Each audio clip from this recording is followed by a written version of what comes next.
I've stumbled upon compelling evidence suggesting a genuine time traveler emerged from the 1950s in 2006.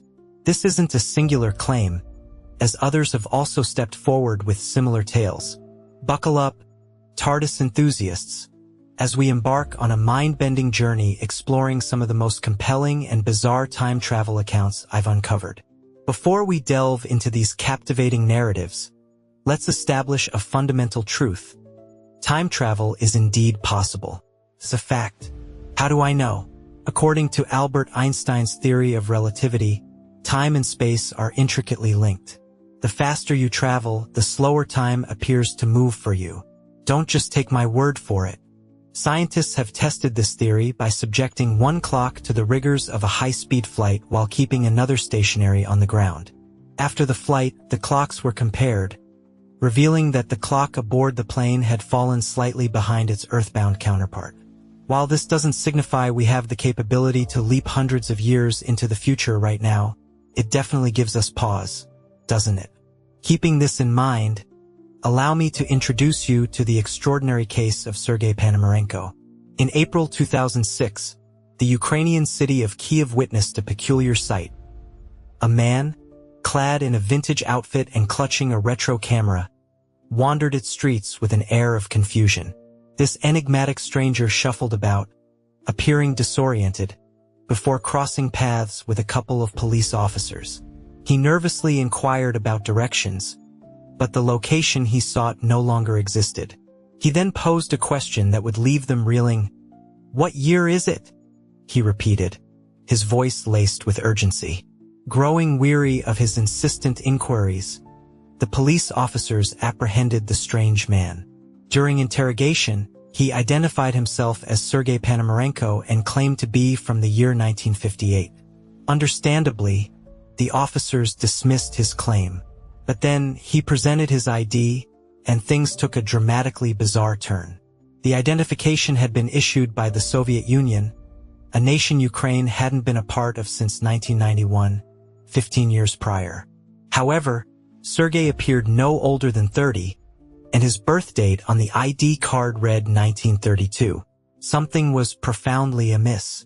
According to Sergey, he had been taking a leisurely stroll with his fiancée, Valentina Kurish, when a peculiar bell-shaped object caught his eye in the sky. Mesmerized, he grabbed his camera and captured the object's erratic flight. Immediately after the flash, he found himself transported forward in time, landing in the very same spot in 2006. This is where the officers encountered him. Needless to say, the officers remained unconvinced. Sergey was subsequently sent to a psychiatrist for a thorough evaluation. His claims, while seemingly outlandish, were not entirely without foundation. He had proof. Sergey's psychiatrist, Dr. COV, took possession of his camera and sought the expertise of a photography professional to ascertain if it contained any images of the strange bell-shaped object. First, they established the authenticity of the camera itself, confirming it as a genuine vintage model. Second, they discovered that the film inside was in near-perfect condition, despite its age, which presented a challenge for development with modern technology. In fact, the film had been discontinued in 1970. When the expert managed to develop the film, they were utterly astonished. The photographs were indeed of Kiev in the 1950s. One depicted Sergey posing in the same outfit he was arrested in. Another showed him with a young woman. And another, there it was, the infamous bell. Was he telling the truth? Was he truly a time traveler? To uncover the truth, Dr. COV summoned Sergey for another interview. He slid the photographs across the table and asked him to explain them. Sergey simply glanced at them and said, "See, I told you so." He went on to say that he had no idea what the strange bell-shaped UFO could have been or what had transpired. He simply reiterated that he had taken the photograph and wound up in the future, having no clue what was going on. Unable to elicit any further information, the psychiatrist sent Sergey back to his room at the clinic. And that was it. He was never seen again. You heard that right. Sergey was confirmed via CCTV footage to have returned to his room as usual.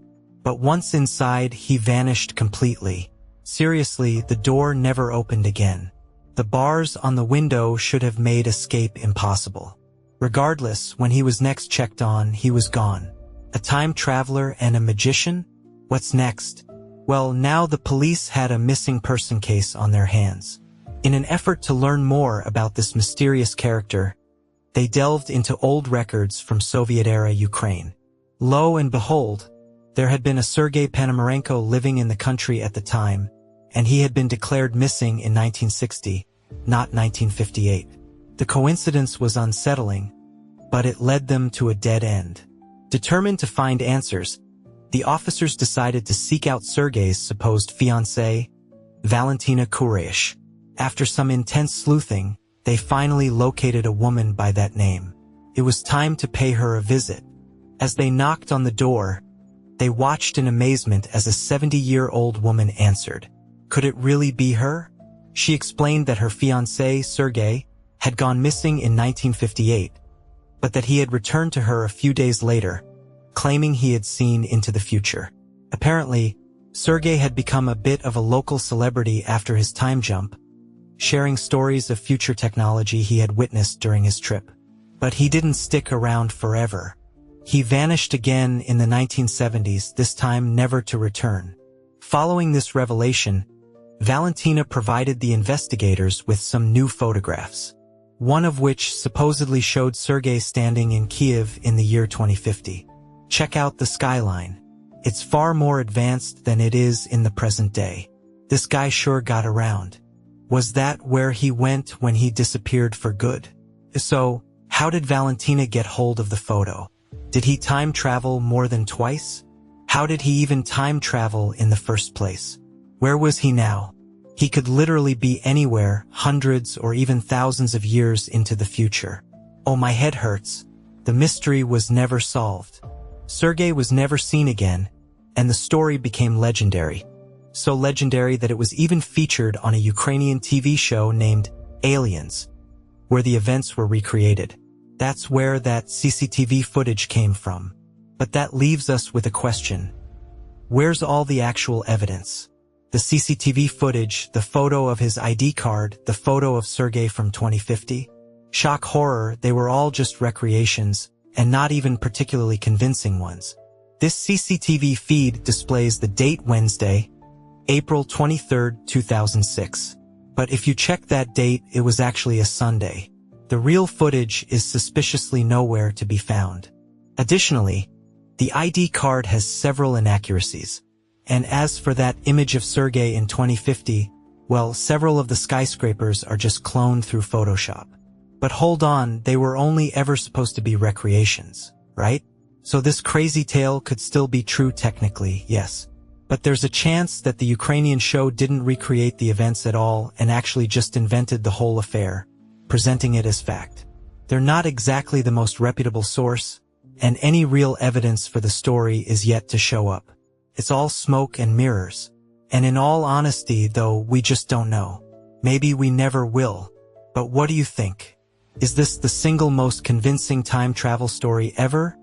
Or is it just an urban legend blown way out of proportion? Let me know in the comments below. Thought that was the only tale I had for you? Did you get a load of this? A wartime wonder. In 1935, a British air marshal named Sir Robert Victor Goddard, and yes, that is a real photo of him, was on a routine flying mission, but it would wind up being anything but routine. Sir Goddard was traveling from Scotland back to his home base in Andover, England. While soaring back home, he flew over a derelict base near Drem. This once bustling military station had long ago been converted into farmland and was now overgrown and largely abandoned. As he glanced at the hangars below, Goddard was shocked to see a storm rolling in out of nowhere. But not just any storm. Oh no. These clouds were an otherworldly brown and yellow color, with violet winds blowing from within them. In an instant, Goddard lost control of his plane and plummeted down through the clouds. But the faster he careened through them, the deeper he seemed to go. Eventually, he emerged, panicked and sweating, but very much alive, managing to wrestle back control of the plane. He found himself face to face once again with the airbase, only this time, things were a little different. It wasn't so abandoned. In fact, far from the derelict field he'd seen before, there now was a fully functioning air base bursting with activity, with workers assembling strange planes that Goddard had never seen before. The planes were yellow, not the color of RAF planes, and the pilots were in blue overalls rather than the standard issue brown. Where had he gone? When had he gone? Then, Goddard was abruptly flung into another tumultuous storm cloud and emerged back at his home base. Seemingly, everything was normal again. Bewildered and in shock, he told everyone he could about the incredible experience. Years passed, and Goddard's story became well known. But why would anybody believe it? Well, by 1939, something wild happened. The airbase near Drem was renovated, and not only was it back in action, but yellow planes and blue overalls became the RAF's norm. Everything that Goddard saw came true. So, back in 1935, had he briefly jumped forward in time? The pilot himself claims he must have flown through a time slip, which is kind of like a blip in space-time that can send you to another point in history. If that sounds unbelievable, it's because it is, and many people reckon he was either hallucinating or made the whole thing up for attention. But me, I'm not too sure. It's doubtful an RAF pilot would make silly things up like that, let alone one as celebrated and respected as Victor Goddard. A random hallucination seems equally unlikely. And how do you explain what he saw actually coming true? Simple coincidence? Goddard went on to become a firm believer in the paranormal and even wound up writing books on the subject. I have to say, whether what he saw was real or not, I do believe he at least thought it was. Now, I can't guarantee I'll be able to help you time travel, but I can guarantee you a good time. Why not drop a like and subscribe to the channel today? That way, you'll never miss out on another crazy video just like this one. All done, awesome. Let's dive back into the Time Authority. There's been a whole host of people who have claimed to be the very first time traveler captured on film, but this next guy, known under the pseudonym Ziga Vertov, has actually developed a following of true believers. In a YouTube interview from 2014, he shared his story. Okay, so how long, just give me a general sense, is your future from now? I'm from the 30th, but that's all I'm going to tell you. I'm operating a little bit under the radar here because there are plenty of people who don't approve of fraternizing with historic citizens. By the 30th, he's referring to the century he's from, so around the year 3000. Unfortunately, he doesn't confirm if they live underwater, but goes on to say he can't reveal his identity during the interview to keep off the radar of an organization called the Time Authority. Now, stick with me here. According to Vertov, the Time Authority is incredibly powerful and works to ensure that time travelers and ordinary people don't change the set path of history. To achieve this, they can wipe your memory or even trap you in a perpetual cell while a clone is sent out to replace you. Yes. So if he can be believed, Vertov risked a lot to do the interview. But why? Well, it wasn't for anything positive, that's for sure. They came with a warning. Your children and great-grandchildren will certainly see catastrophe. Ah, nice. Apparently, in the near future, society will collapse, and money will cease to exist. However, Vertov also assured us that eventually, we'll rebuild and learn how to harness limitless resources. Okay then. The interviewer was understandably skeptical of these claims, especially when our future friend refused to offer any proof. Vertov didn't exactly take the skepticism well, though, and stormed off set, never to be seen again. Did he jump back into his time machine and decide the past wasn't worth revisiting? We may never know, but you only have to glance at the comments to see how many people are certain he was the genuine article. I'll be honest, I'm skeptical. Without proof, it's hard to believe anything this man said. But then again, would bringing proof have altered the timeline and angered the so-called Time Authority? Perhaps I'm more interested in why his language and pattern of speech don't appear to be any different from ours, despite living 10 centuries in the future. Yeah, the jury's out on this one. A very long nap. Ever heard a story of a coma patient waking up and being amazed by how much the world has changed? Well, as crazy as it must be to wake up 20 years later, Amadeus Dino can one-up that feat in 1921. he fell into a coma, only to wake up in the year 3906. Holy cow! How's that for time travel, right? So, a little background. Dino was a Swiss teacher born in 1884. He fell madly in love with a woman who ended up leaving him for a rich man, sending him into a deep depression. Then, in 1917, he was diagnosed with Encephalitis lethargica, the sleeping disease. Man, can this guy catch a break? Because of the disease, he found himself randomly falling unconscious for long periods of time, culminating in the infamous coma of 1921. This time when Dino awoke, he was in a hospital, but one completely unlike the Zurich hospital he'd been comatose in. And the location wasn't the only thing that had changed. He was in a completely different body. Dino found himself inhabiting the form of a physicist named Andreas Northam, who was recovering from an accident. Dino and Northam's body couldn't understand the language that the hospital staff spoke, but they could see past events through Northam's memories. Because of this, he learned that he was in the year 3906 and that after our time, violence, poverty, and overpopulation had crippled humanity to the point that a catastrophic nuclear war had broken out. But it got better. In the aftermath, our species rebuilt under a new world government, one with true equality and prosperity. Then it got really weird. Strange spiritual entities visited Earth and brought enlightenment to humanity. Humans even learned how to control the chemicals in our bodies. Sounds pretty fantastical, but we are talking almost 2,000 years into the future here. It's safe to say that after centuries of turmoil, the world of 3906 was essentially a utopia. The people only worked for 2 years and then retired.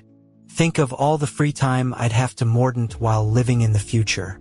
Dak fell in love with a woman who he believed was the reincarnation of his lost love. But it wasn't to last forever. Finally, after a year of utopia, he suddenly awoke back in the year 1922. That must have been a culture shock.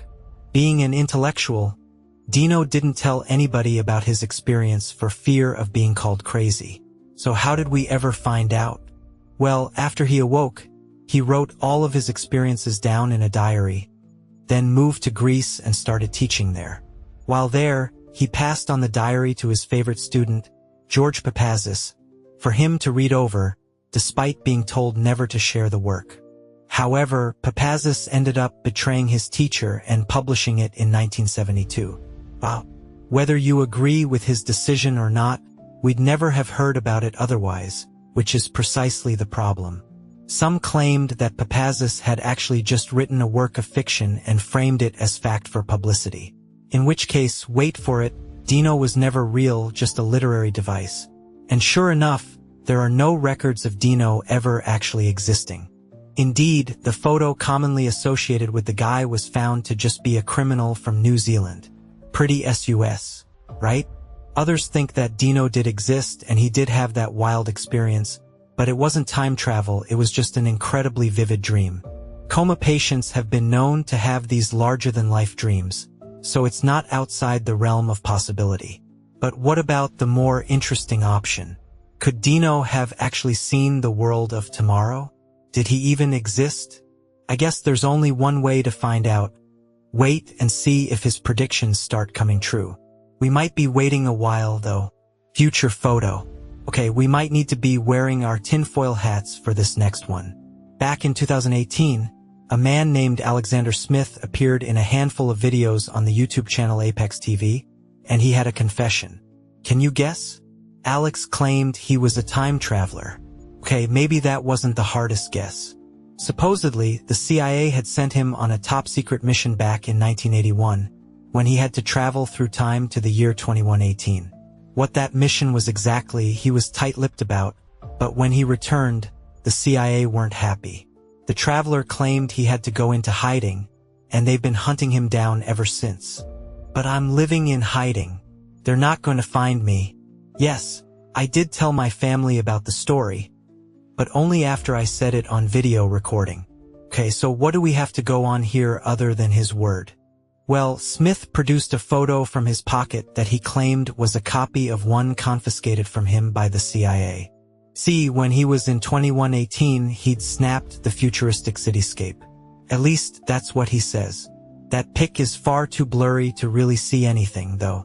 Regardless, he claimed that he'd been sitting on this evidence since way back in the 80s, as he didn't think the world was ready to see it.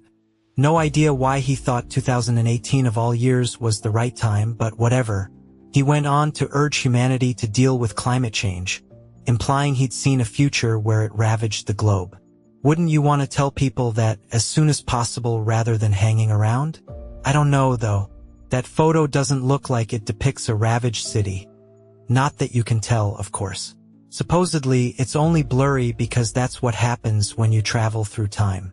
Sure, it is, bud. On top of that, the guy does a constantly wavering American accent that I'm wholly unconvinced by. This picture was the city I walked in. I'll never forget when I took that picture. It was right outside alongside that weird mask thing he's wearing, and I think it's pretty safe to say old Alexander was just a chancer looking for his 15 minutes of fame. Unless that's just what happened to your face when you travel through time, of course. Sorry, but I just had to include this for the sheer hilarity of it. But, skill man, away sinkhole. If you thought time traveling through your dreams was wacky, buckle your seatbelts. In a 2006 documentary, a Swedish fella named Håkan Nist regaled the world with his own insane time travel experience. Supposedly, one day he noticed a leak underneath his sink, so he really grabbed his tools and got to work. As he reached in to fix it, however, he was confused to find the back of the sink seemed to move away from him as if by magic. Further and further he reached until he realized he'd have to crawl under it to get to the leaky spot. So down he went, but suddenly, a blinding white light erupted from out of nowhere and rapidly engulfed him. When it faded away, Håkan wasn't in the kitchen anymore. Our guy was now outside, and somebody was standing in front of him, someone he recognized. With a lurch in his stomach, Håkan realized he was staring at himself, only an older version. This other Håkan was delighted to see his former self. Although young Håkan was incredibly confused, the duo quickly got to chatting. Knowing nobody would believe him, the younger man took his cell phone out and filmed the interaction. Yep, they even had matching tattoos. After having the time of his life, though, Håkan had to return to his own time to share his story. And since the documentary first aired, it's been causing a stir on the internet ever since, with many people utterly convinced. Only, is everything as it seems? In the doc, he never actually says how he returned. And it seems pretty convenient that the footage we have is just blurry enough that you can't properly make out the future fella's face. Doesn't it? True, cell phone cameras were pretty poor back then, but he could have got a better angle. What's more, skeptics were quick to point out that the matching tattoos both look far too fresh. Wouldn't the older man's be more worn? Well, these are all valid questions because it was eventually revealed that this whole thing was just one big publicity stunt. Oh man. Yep, it was run by insurance company AMF for their pension plans because, I don't know, nothing sells insurance like time travelers, I guess. Don't worry, I'm confused too. Mysterious messages. You wouldn't have thought it, but back in 1984, a dusty old cottage in the English village of Doston was about to play host to one of the wildest accounts of time travel I've ever heard. Teacher Ken Webster was living there with his girlfriend Debbie and their long-term guest Nicola. They were renovating the property when they noticed some strange six-toed footprints on the floor and walls. Dismissing it as a prank, they ignored the odd footprints, but things got weirder. Inexplicable cold spots started appearing throughout the cottage. The trio noticed strange shadows flickering across the walls. And on several occasions, they walked into a room to find tins of cat food stacked neatly in a pyramid. Doing their best to ignore the strange happenings, they soldiered on until one day, everything changed. Ken was teaching at a local school and managed to get permission to bring a then state-of-the-art computer back with him. Excitedly, he booted it up and was shocked to see strange text appearing on the screen. It was some kind of creepy poem about nightmares and withering flowers, but Ken couldn't make much sense of it. And it didn't stop there. Before long, a second, even weirder message appeared. This one was written in an old dialect and directly accused Webster of stealing the house from them. It was enigmatically signed LW. At first, Ken thought it must have been some kind of prank, but remember, this was 1984, when the internet was supremely primitive and Ken's computer wasn't connected to any network, so it couldn't have been a whim. Kim tentatively typed a message to LW back, and incredibly, he got a response. And another. Slowly, surely, LW and Ken got to know each other. LW was actually called Lucas, and he claimed to be living in the 1500s, which explains the dialect, on the same plot of land that Ken's cottage now occupied. It was Lucas that had been causing the weird activity before, through some kind of time slip, in order to try and get Ken's attention. What's more, Lucas eventually revealed that he'd also been talking to a mysterious third party who claimed to be from the year 2109. Okay, now my head's spinning. This man from the future had apparently traveled to the past and brought Lucas a Liam's boy, which translates to box of lights. Could this be the computer he was using to communicate with Ken? To confuse matters further, Lucas then admitted his real name was actually Thomas, and he'd been going under a moniker because the man from 2109 had ordered him to. Geez, still following? Give yourself a pat on the back. Eventually, the man from 2109 joined the conversation as well and told Ken that he and Thomas were part of a secret experiment that would change the course of history. Okay, but by revealing his real name, however, Thomas had potentially ruined the grand plan. What that plan was, we may never know. In his final correspondence, Thomas told Ken he'd been accused of witchcraft and was being forced from his land. I'd hazard a guess that owning a futuristic computer hadn't done him any favors. Regardless, he had the time to thank Ken for his friendship and promised to write a book on the events before stashing it somewhere for him to find later. 2109 confirmed that one day the book would indeed be discovered before vanishing shortly afterwards, never to return. That's super creepy and convoluted, but is there any truth through it? The whole thing sounds like a load of baloney, right? Well, the account of events is from Ken himself, who wrote a book about it called The Vertical Plane. Ken definitely profited from this, so there'd certainly be motive to fake it, but upon analyzing the messages from Thomas, English teacher Peter Trender concluded the vocabulary used was authentic to 1540s Cheshire, and that they were 100% genuine.